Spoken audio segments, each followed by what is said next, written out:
오늘 하나님의 말씀은 하박국 말씀을 보겠습니다. 하박국 3장 2절의 말씀을 다 같이 한 목소리로 봉독하겠습니다. 여호와여, 내가 주께 대한 소문을 듣고 놀랐나이다. 여호와여, 주는 주의 일을 이 수년 내에 부응하게 하옵소서. 이 수년 내에 나타내시옵소서. 진노 중에라도 긍휼을 잃지 마옵소서. 아멘. 오늘 하나님의 말씀은 하박국의 말씀을 가지고 은혜를 나누려고 합니다. 오늘 말씀의 제목은 진노 중에 구하는 긍휼에 대해서 말씀을 나누려고 합니다. 하박국 선지자 시대에는 참으로 암울했습니다. 이스라엘 백성들이 노예 생활을 하고 있었고, 그리고 이 노예 생활이 언제 끝나야 될지 모르고 있었습니다.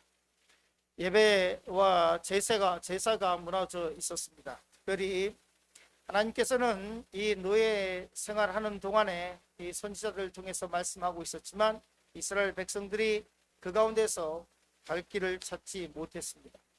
제사가 온전히 이루어지지 못했던 여러 가지 요소가 있죠. 그 중에는 우리가 성경에 기록된 것을 보면 제사가 온전하게 이루어질 수 없었던 이유들을 금방 알 수 있습니다. 왜냐하면 하나님께 제사를 드리려면 최소한 3가지가 갖춰져 있어야 됩니다. 그것은 뭐냐면, 첫째로 제물이라고 하는 것이 있어야 되고, 그리고 제사장이 있어야 하고, 그리고 또 하나님께서 지정한 장소가 있어야만 합니다. 그런데 이 포로로 갔을 때 이 노예 생활하는 사람들이 주인이요, 뭐 내가 지금 제사를 좀 드려야 되겠으니까 소 한 마리 주세요, 이렇게 할 수 없잖아요. 양 한 마리 주세요, 이럴 수 없었단 말이에요. 그러면 그 제사를 지내려면 제사장이 있어야 되잖아요. 그러면 자기 마음대로 제사를 지낼 수 있는 것이 아니에요. 제사장이 있어야 돼요. 그리고 또 제사장만 있다고 되는 것이 아니라 제사를 지내려면 하나님께서 지정한 제사를 지낼 곳이 있어야 돼요. 그러니까 이 3가지가 다 이 바벨론 포로 시대 때는 그것이 이루어질 수 없었습니다. 그리고 점점점 시간이 지나고 나니까 이 사람들은 이제 하나님과는 점점 멀어지기 시작했습니다. 그리고 이 바벨론 포로 기간 동안에도 하나님께서 아브라함에게 허락하셨던 복은 흐르고 있었습니다. 시간이 지나고 나니까 나중에는 한 70여 년 살게 되니까 나중에는 이스라엘 백성들이 그냥 처음에는 와서 일꾼처럼 중노동을 했지만 시간이 지남에 따라서 어느 정도 부를 누리게 됐습니다. 그래서 실제로 바벨론 포로 생활에서 이제 다시 가라고 고레스가 이제 칙령을 내리죠. 가라고 했을 때 안 돌아온 사람들이 상당수가 안 돌아옵니다. 왜냐하면 이미 거기에 터를 잡았거든요. 그래서 바벨론의 여인들과 결혼한 사람들도 있었고, 그래서 돌아오지 않는 사람들이 있었습니다. 오늘 말씀을 나누려고 하는 것은 긍휼을 구하라는 말씀을 첫 번째 제목으로 삼고 말씀을 나누려고 합니다. 하박국 1장 2절 말씀 우리 같이 읽을까요? 같이 읽습니다. 여호와여, 내가 부르짖어도 주께서 듣지 아니하시니 어느 때까지니까? 내가 강포로 말미암아 외쳐도 주께서 구원하지 아니하시나이다 라고 말씀하고 있습니다. 이 선지자의 고뇌가 여기에 담겨 있습니다. 이 하박국 선지자가 이렇게 얘기합니다. 여호와여, 내가 부르짖어도 주께서 듣지 아니하시니 어느 때까지입니까? 신앙생활할 때 가장 힘든 것은 뭐냐면 하나님의 침묵입니다.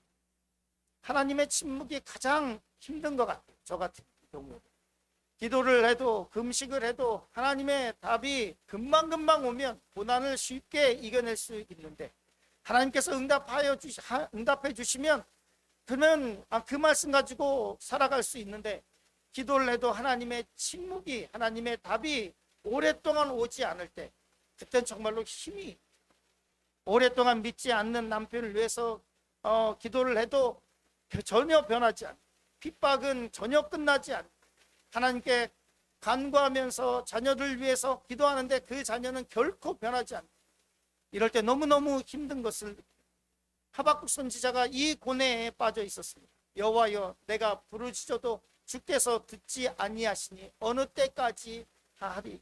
어느 때까지 하나님 답을 안 하시겠습니까?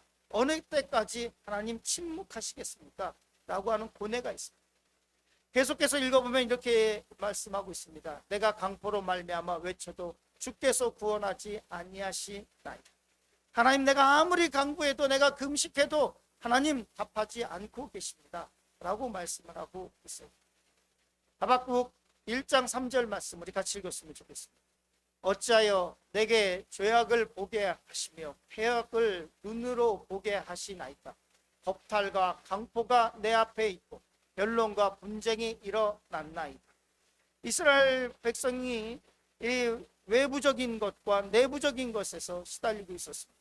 하나님 보면 이렇게 얘기합니다. 하나님, 내가 어떻게 이 많은 죄악을 보고 있는데 이 가운데서 내가 할 수 있는 게 하나도 없습니다. 하나님이 이 죄가 관영한 이 세대를 보게 하십니까? 하나님, 폐역이 가득한 이 세대에서 제가 할 수 있는 것은 아무것도 없습니다. 하나님, 이스라엘 하나님의 백성들에게 겁탈이 일어나고 있고 포로 생활하고 있었습니다. 하나님, 강포가 내 앞에 있고 그 가운데 이스라엘 백성들 가운데서는 사분오열돼서 변론하고 분쟁이 일어나고 하나님을 믿겠다고 하는 사람이 있고 하나님을 저버리겠다고 하는 사람이 있고 하나님이 우리를 버렸다고 하는 사람들이 있고 이스라엘 내에서도 분쟁과 변론이 있고 하나님 그 핍박 가운데서도 하나님만을 바라보지 못하는 이 백성들을 보면서 이 선지자가 정말로 한탄하고 있습니다. 하박국 1장 4절 말씀 이렇게 말씀하고 있습니다. 같이 읽었으면 좋겠습니다. 이러므로 율법이 해이하고 정의가 전혀 실행되지 못하오니 이는 악인이 의인을 에워쌌으므로 정의가 굽게 행하여 짐이니이다. 하나님, 이스라엘 백성 가운데 하나님의 율법이 없습니다. 이스라엘 백성들이 포로 생활 오래 하면서 율법이 점점 해이해져서 하나님의 말씀을 듣는 사람들, 하나님의 말씀을 이야기하는 사람들, 이 말씀대로 살아가겠다고 하는 사람들은 점점 없고 하나님, 제가 보기에는 정의가 전혀 실행되지 않습니다. 하나님의 뜻이 이루어지지 않습니다. 하나님, 제가 보기에는 악인이 의인을 에워쌌습니다. 하나님, 의인보다 악인이 훨씬 더 많아서 그들이 행하는 것이 정당화되고 있습니다. 하나님, 정의가 굽어지고 있습니다. 하나님, 이것이 옳은데 이것이 옳다고 얘기하는 사람도 없고 그 옳은 것이 실행되는 것이 없습니다 라고 호소하고 있습니다. 이것이 하박국의 시작입니다. 그럼에도 불구하고 하박국 선지자는 하나님의 긍휼을 구하고 하나님 앞에 그의 신앙의 고백으로 나아가고 있습니다. 하박국 3장 2절 말씀, 오늘 본문의 말씀이 하박국 3장 2절인데요 이 말씀을 같이 나눴으면 좋겠습니다. 같이 읽겠습니다. 여호와여, 내가 주께 대한 소문을 듣고 놀랐나이다. 여호와여, 주는 주의 일을 이 수년 내에 부응하게 하옵소서. 이 수년 내에 나타내시옵소서. 진노 중에라도 긍휼을 잃지 마옵소서. 하박국 선지자가 기도하는 것이 있습니다. 하나님, 우리가 징계를 받았습니다. 하나님, 우리가 진노 중에 있습니다. 그러나 하나님, 하나님의 긍휼을 구합니다 라고 기도하며 나아갑니다. 긍휼이라고 하는 단어는 뭐냐면 라헴이라고 하는 단어입니다. 이 긍휼이라고 하는 이 라헴이라고 하는 단어는 이 단어는 원래 어머니의 자궁이라고 하는 것입니다. 어머니의 여인들의 자궁이 긍휼이에요. 그럼 왜 이 간구하면서 이 이스라엘 백성들이 이 긍휼이라고 하는 단어를 어머니의 자궁이라고 하는 단어로 쓰고 있느냐? 이스라엘 백성들이 하나님 앞에 간구할 때 하나님 기억해 주셔서 우리가 마치 어머니의 자궁에 있었을 때처럼 하나님 우리를 기억해 주셨어요. 즉 다시 말해서 이 티네이저 되면 아주 정신없죠. 그냥 말 지독실이 안 듣죠. 그런데 그 지독실이 말을 안 듣고 막 바깥으로 돌고 그리고 막 그냥 자기 하고 싶은 대로 하고 어떨 때는 죄를 짓기도 하고 막 이러고 있는 아이가 하나님 나를 버리지 마시고 하나님 내 지금의 모습을 보지 마시고 문제를 일으키고 있는 제 모습을 보지 마시고 하나님 제가 하나님 엄마의 자궁 속에 있을 때 어머니하고 나하고 그 연결되어 있을 때 그때를 기억해 주셨어요. 하나님 지금 내 죄를 짓고 있는 이 모습이 아니라 하나님 제가 엄마의 자궁 속에 있을 때 그때에 하나님 내 순수했던 것 하나님 그때 보호하셨던 것 하나님 나를 잉태하시고 조성하실 때의 그 모습으로 하나님 나를 기억해 주시옵소서 라고 하는 뜻이에요. 저 긍휼을 바란다고 하는 것입니다. 내가 지금 죄 가운데에서 버려지고 폐역하고 죄 가운데서 그렇게 살아가는 모습이 아니라 하나님, 내가 하나님 품에 있을 때를 기억해 주시옵소서 라고 하는 뜻이에요. 그렇기 때문에 이렇게 말하고 있습니다. 하박국 선지자가 여호와여 내가 주께 대한 소문을 듣고, 이 말은 소문을 듣고 이렇게 얘기하죠. 이제는 이스라엘 백성들 가운데 하나님의 말씀이 이 살았는지 죽었는지 모르는 이런 상황, 저 조상들의 이야기, 저 멀리 있었던 이야기, 하나님 그 말씀이, 하나님 그 말씀을 듣고 내가 놀랐나이다. 하나님 주님께서 약속하신 일을 이제 실행해 주시옵소서. 우리 민족, 우리를 불쌍히 여겨 주시옵소서 라고 하는 이 선지자의 간곡한 간구가 이 말씀 속에 있습니다. 두 번째, 찬양의 이유에 대해서 말씀을 나누려고 합니다. 하박국서의 가장 유명한 구절 중에 하나죠. 우리 같이 읽었으면 좋겠습니다. 비록 무화과 나무가 무성하지 못하며 포도나무에 열매가 없으며 감람나무에 소출이 없으며 밭에 먹을 것이 없으며 우리의 양이 없으며 외양간에 소가 없을지라도 나는 여호와로 말미암아 즐거워하며 나의 구원의 하나님으로 말미암아 기뻐하리로다.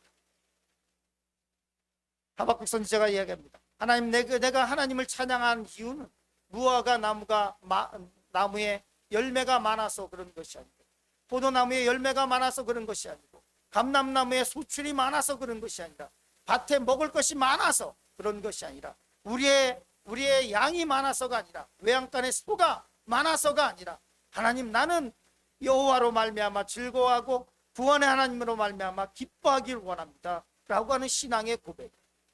우리의 찬양의 이유가 무엇입니까? 우리가 하나님을 부르는 이유가 무엇입니까? 내 소유가 많아져서 하나님을 부르고 있습니까? 아니면 내 일이 잘 되고 있어서 하나님을 부르고 있습니까? 우리의 찬양의 이유는 분명한 것입니다. 나는 여호와로 말미암아 즐거워하며, 아멘, 나는 구원의 하나님으로 말미암아 기뻐하리로다.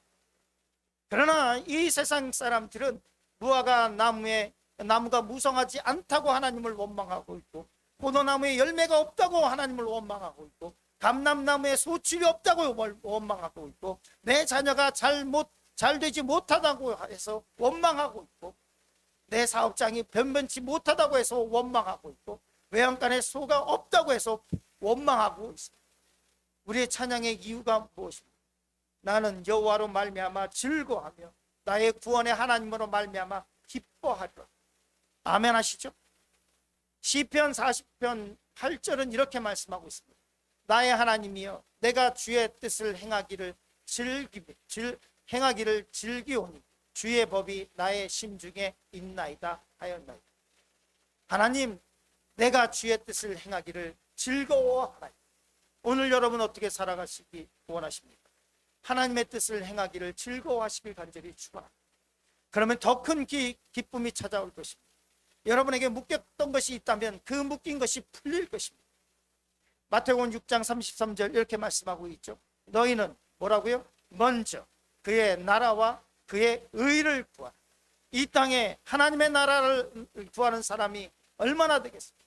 끊임없이 하나님께서 찾으신 것은 의인 10명, 소돔과 고모라 성에서 하나님께서 찾으신 것은 의인 10명을 찾으신 것처럼, 이 땅에서 우리가 구해야 하는 것은, 우리가 해야 될 것은, 하나님께서 찾는 것은 하나님의 나라를 구하고 있는 사람이며 하나님의 의를 구하는 사람입니다. 그리하면 이 모든 것을 너에게 더하시다. 우리가 살고 있는 하나님께 풍요는 보너스예요. 보너스. 하나님의 뜻대로 살아갈 때 하나님께 주시는 보너스예요. 끊임없이 하나님의 나라를 구하고 끊임없이 하나님의 의를 구하고 하나님의 뜻이 이루어지기를 간구하는 오늘 하루를, 이런 하루를 살아가시기를 간절히 축원합니다.